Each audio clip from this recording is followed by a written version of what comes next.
So let's start out talking just like broad strokes, hormones. Okay. So if we start with sex hormones, let's start with estrogen, progesterone, testosterone, maybe DHEA, the big guns. Yeah. Can you just give a brief synopsis of what do they do? How does estrogen serve a woman's body?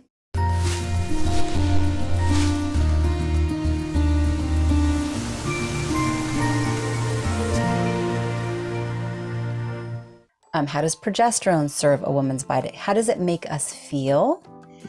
And what do those hormones then affect? Yeah. So broadly speaking, I think this is where women, I want to say get tripped up, but I think this is why this is such an important conversation, because growing up, we tend to think about hormones in the context of periods and pregnancy. And what we know is that in the body, from a physiological perspective, hormones their benefits extend well beyond periods and pregnancy and reproductive function. I almost wish we weren't calling them sex hormones, so to speak, because I think we're instantly tied then to the reproductive organs versus thinking about the body as a whole. So, when we think about all of the hormones you just listed, all of those hormones have the way that hormones work, and this, but for a refresher, hormones work in the body they're produced in the glands and organs. They travel through the bloodstream and they arrive at a cell somewhere that there is a target receptor. They have to nestle into the receptor. So that sort of tells us, if a cell has a receptor for a hormone, then that cell really thrives with the help of that hormone.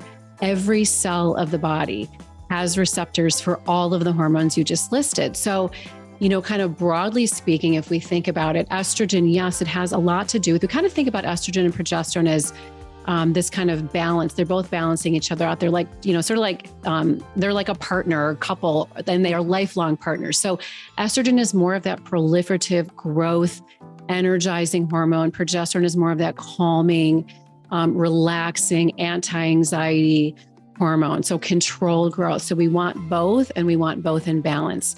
There's a lot of nuances to estrogen. There's different types of estrogen. Some are more proliferative, some are less proliferative. The type of receptor matters. So there's more to it, but it really is more about this balance between the two. When estrogen is flowing through our body, we feel energized. We think about that first half of the menstrual cycle. Once our period is sort of ended and going further into our menstrual cycle, we've got our energy back. We're heading towards ovulation. We can feel that we feel good in our bodies when estrogen is flowing. We sleep well, and then things start to shift. Progesterone has a wonderful role in the body. It's very calming and anti-anxiety, can also help us with sleep. So the two in balance, it's really always about balance. They work really well hand in hand. Yep. Estrogen makes us juicy. I always think about, hydration and juiciness. When women say I have dry hair, dry skin, dry eyes, dry vagina, we're always thinking estrogen. We need that estrogen. So there's really a lot more to it, but kind of high level, that's where we're going.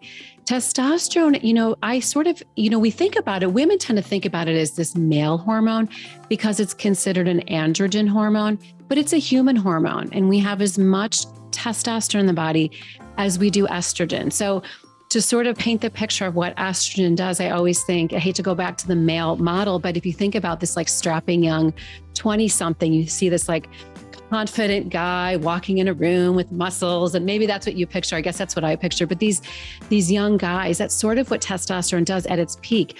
It gives us our muscles, it gives us our oomph, our memory, our motivation, just all of those things, our libido. There's so many things tied to testosterone. It's protective in the breast. It does so many more things in the body than I think what women are expecting. We're thinking about it for men, but it really is important for women as well. Mm-hmm. And DHEA, same thing. There's a lot of sort of similarities between DHEA. That's really the precursor to estrogen and testosterone. So it does have a lot of the same impact. It can have some of the same effects that you see with testosterone, but other hormones are made from DHEA. So it's a really, really important hormone as well. This is awesome. Thank you. Yeah. One of the things that I'm surprised at, and I would love to hear your feedback, I'm surprised at how many women will come to me and they'll say, I don't have a uterus. My OBGYN prescribed me estrogen. And no, I didn't get any progesterone because my OBGYN said I don't need it since I don't have a uterus. What are your thoughts on that?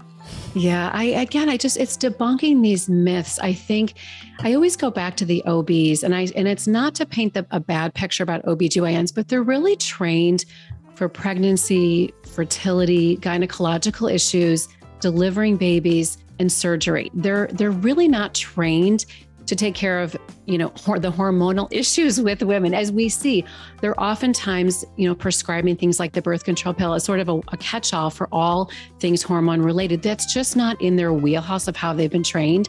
So I think when just what you just described in terms of having a hysterectomy or not having a uterus, they're thinking about hormones in the context of the uterus only and not thinking about that broader picture. So we need both hormones. We need them in balance. We have 100 times more progesterone in the body than we do estrogen. So I always tell women, and it declines, more swiftly and earlier than estrogen. So that's why we start to see those changes happening earlier.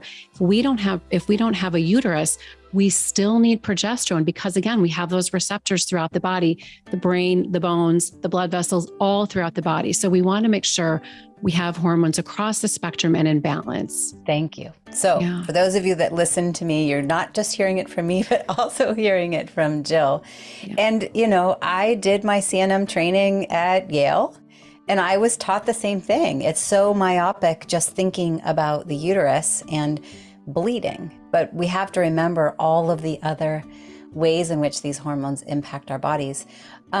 Before I move on, any other hormones? I mean, there's so many. There's thyroid and cortisol. Yeah. Any other hormones that for you feel really important to also speak to before I move on to the next question? Yeah, I mean, I think, thyroid hormones certainly super important. And I think especially when we're talking about perimenopausal and menopausal women. So I always just say pausal women as sort of a catch-all because there is just this spectrum from perimenopause to menopause to postmenopause. It's a span of it can be 40 years. So I say these pausal women, when hormones are changing, we tend to start seeing more changes with thyroid hormones. So we want to be aware that that's a really important hormone and they work as a family. So when one is affected, it's going to affect everything else. Insulin is a very important hormone, especially as we go through perimenopause. I mean, throughout our life, it's certainly important, but insulin and blood sugar issues are going to have a big impact on our other hormones as well. So all hormones are important. And I think that's the big takeaway.